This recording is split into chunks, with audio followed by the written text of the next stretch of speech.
Aswang sa kapis? Totoo nga ba? O katang-isip lamang? Yan ang ating alamin mga ka-Brownie. Kung may katotohanan ba talaga o chismis lamang yung mga sinasabi nila. Sa tinaguriang Seafood's Capital of the Philippines, ang Capiz. Pero bago ang lahat, alamin muna natin kung saan tayo pwedeng sumakay at saan yung daanan patungo doon.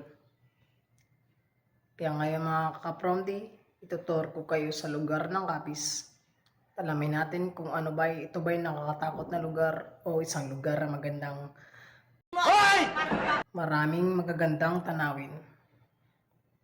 Okay. Gawin na natin ito mga Brownie. Let's do this.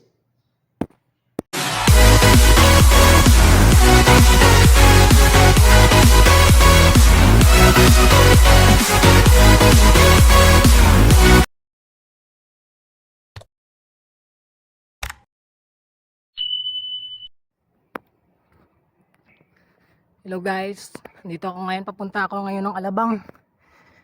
Ngayon yun yung daanan, yun yung terminal na papunta doon sa Capiz. Kaya, kunting lakad lang naman eh. Sasakay din tayo ng bus.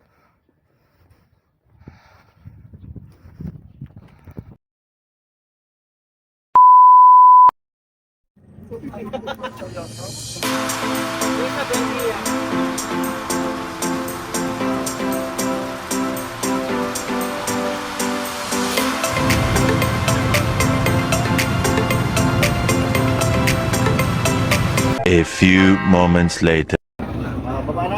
Baba. Pwede na. Pwede na boss.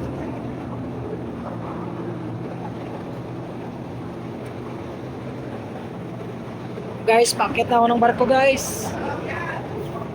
From the, iwanan natin yung Maynila.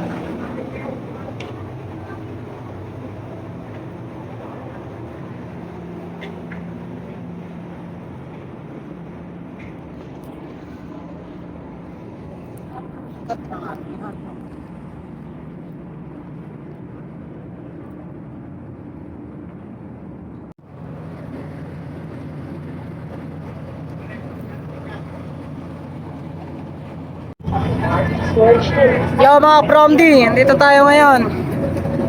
Kanina galing tayo ng Alabang.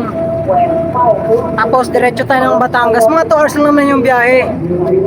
Tapos ngayon nandito na ako ngayon sa loob ng Roro vessel. Yung bus namin nandun na sa baba. Kaya pupunta tayo ngayon ng Mindoro.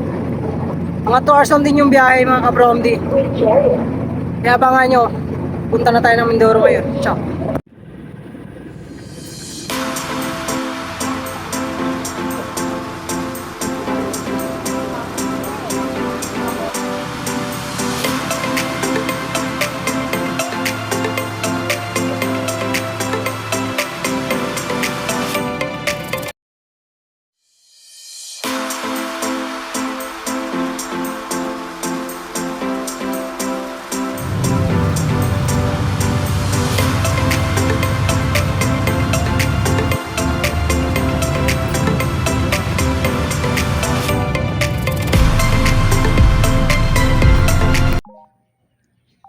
Yun ang ka-Promdi. Nakarating din tayo sa wakas. Nandito na ako ngayon sa Capiz. Ngayon dito natin malalaman kung may aswang ba talaga sa Capiz o katang-isip lamang. Pero bago ang lahat, explain ko muna sa inyo kung saan tayo dumaan. Una-una, sumakay ako sa Alabang, papuntang Batangas. Tapos sumakay tayo ng Roro vessel, patawid ng Mindoro. Pagkatapos ng Mindoro, tawid naman ng Katiklan. Pagkatapos ng Katiklan, diretso na dito sa Capiz. Sobrang nakakapagod mga Promdi yung biyahe kasi may git 24 hours yung biyahe. Pero kaya naman. Hanggang sa susunod mga Promdi, abangan nyo yung next video ko, yung tungkol talaga sa aswang kung meron ba o katang-isip lamang. Sa sunod naman na video, like and subscribe.